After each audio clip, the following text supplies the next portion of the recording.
The datetime module in Python, Part 2. Previously, we talked about the datetime module.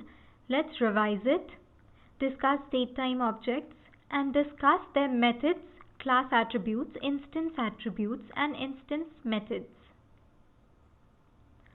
This module has classes for manipulating date and time. It deals with naive and aware date and time objects. Let's import the module. Datetime objects deal with date and time in year, month, day, hour, minute, second, microsecond, and TZ info. This is what a datetime object may look like.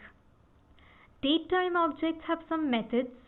Today gives us the current local date time, 20 August 2018, 6:04 p.m., 9 seconds and 967,829 microseconds.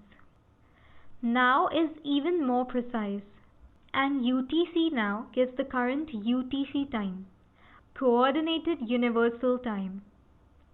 From timestamp gives a datetime object from a timestamp, and UTC timestamp does this with the UTC time. Let's talk about some class attributes. The earliest possible date time is year 1, January 1, hour 0 and minute 0. The latest is year 9999, 31st December, 23:59:59 and 99999 microseconds. And the resolution is a time difference of 1 microsecond. Object attributes. The year is 1995, it is December, and it's the last day of December.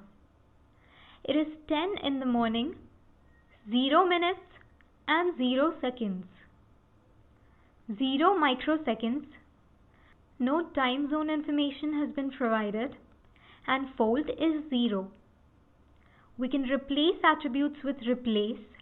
Date gives us only the year, month and day from a datetime object, and time returns a time object from it. Time TZ returns the time zone from a datetime object, and as time zone converts the time zone into the local time in the new time zone, and offset returns the UTC offset from a datetime object. DST gives us the daylight savings time. This refers to the practice of setting clocks forward 1 hour from the standard time in summers. TZ name gives us the name of the time zone, and time tuple gives us a time tuple from the object. This has a length of 9. UTC time tuple for a time tuple from the UTC time. We can also get a timestamp from a datetime object. And the day of week. The ISO weekday, the year, week number and weekday, and the date and time in the ISO format. STR does its thing here as well, and CTime gives us the date and time as a string. This is CTime. We can also add a time delta to this and perform simple comparison operations. And with that, we're done with the datetime module. Let's work with calendars next.